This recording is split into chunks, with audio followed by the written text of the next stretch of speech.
Imagine you are working on a high stakes project at a busy software firm in Mumbai. You are not the team lead, you have no formal authority over the designers, and you certainly don't have the power to hire or fire anyone. Yet, you need the design team to prioritize your feature over their other tasks because you know it is critical for the client's success. If you walk over and demand they change their schedule, you will be met with resistance, eye rolls, or a simple I don't have time. This is the reality of influencing without authority. Formally, this is defined as the ability to lead, guide, or motivate others to take action without relying on your formal position or title. In simple terms, it is the art of getting people to want to do what needs to be done. It is about influence, not command. Most people think leadership is about having a fancy title, but the most effective leaders in agile teams are often the ones who have earned respect through their actions, not their job descriptions. You have probably seen this in action. There is always one person in the office who isn't a manager, but when they suggest a better way to work, everyone listens. That is the power we are aiming to unlock. So, now that we've mastered the core realization that true influence comes from connection rather than hierarchy, you might be wondering how we begin to build the kind of trust that makes people want to follow our lead.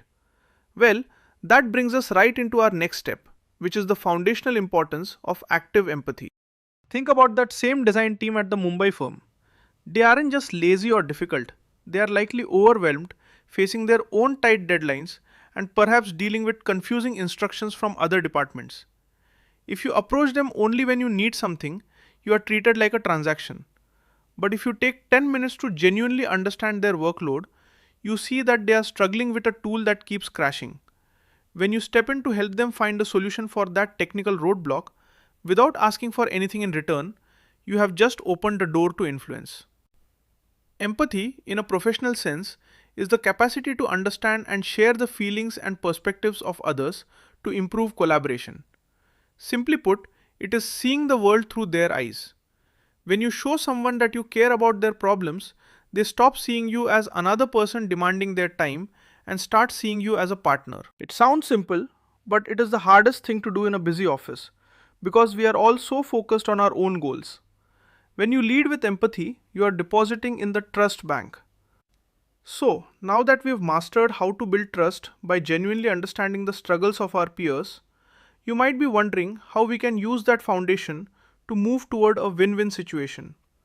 Well, that brings us right into our next step, which is the power of collaborative problem solving.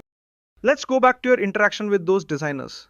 Instead of saying, I need you to work on my feature, try saying, I see you are buried in this current sprint and I know this design tool is giving you grief. How can we make this work so it helps both your timeline and the client's needs? This is collaborative problem solving. Formally, it is the process of working together with stakeholders to identify and resolve obstacles in a way that benefits all parties involved. In simple words, it is shifting the conversation from I need this from you to we have this goal, how do we solve it together? You have probably seen the opposite at the office, the my department versus your department mentality. That is the death of Agile. When you position yourself as a collaborator, you invite them to take ownership of the solution. They are no longer doing a task for you, they are solving a problem with you. This makes it impossible for them to be resentful because they were part of the decision-making process. So now that we've mastered the art of collaborative problem solving, you might be wondering what to do when even the best collaboration hits a roadblock and you need to communicate your position clearly. Well, that brings us right into our next step, which is the importance of being data-driven and transparent. Sometimes empathy and collaboration aren't enough because the other team genuinely disagrees with the priority of your request. This is where you need to remove your personal opinion from the conversation. Imagine you are back in that design meeting. Instead of arguing about whose project is more important, you present a simple, clear chart showing that the current delay in your feature is causing a 30% drop in user signups for the client. Data is the ultimate neutralizer. Formally, this is evidence-based influence, which relies on facts, metrics, and outcomes to persuade others. Put simply, it is about letting the numbers do the talking so you don't have to be the bad guy. When you bring data to the table, the conversation stops being about your request versus their request and becomes about how do we fix this business problem. It removes the ego from the equation. People are much more willing to change their plans when the data makes it obvious that change is necessary for the survival of the project. So, now that we've mastered the art of using objective facts to influence others, you might be wondering how we maintain that influence even when we are dealing with difficult personalities or stressful deadlines.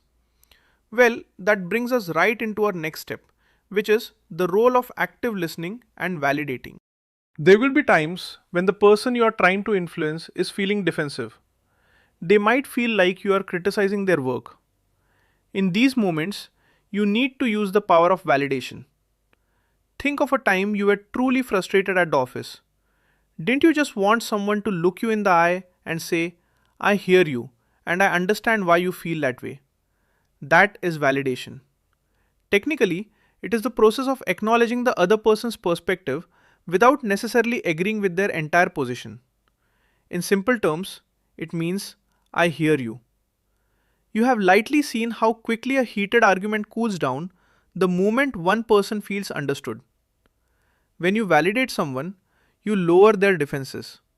You create the psychological safety required for them to actually listen to you. It's a bit of a trick.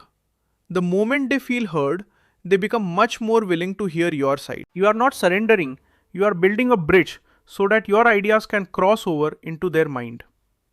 So, now that we have mastered how to use validation to lower defenses and open doors, you might be wondering how we tie all these pieces, empathy, data, and validation, into a sustainable long-term strategy.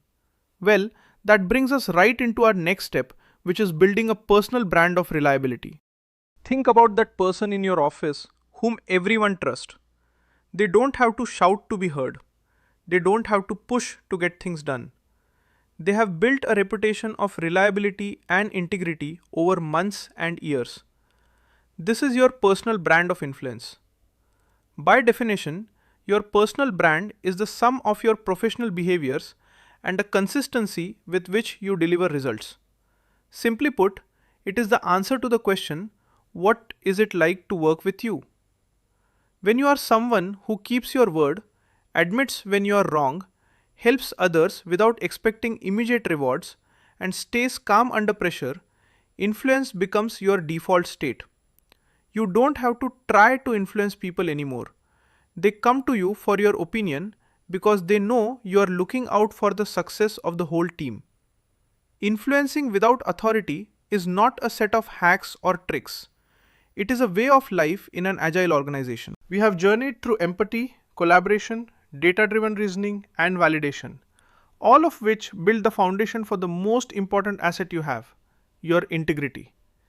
By mastering these skills, you stop being just a cog in the machine and start being the person who actually steers it, no matter what your title says.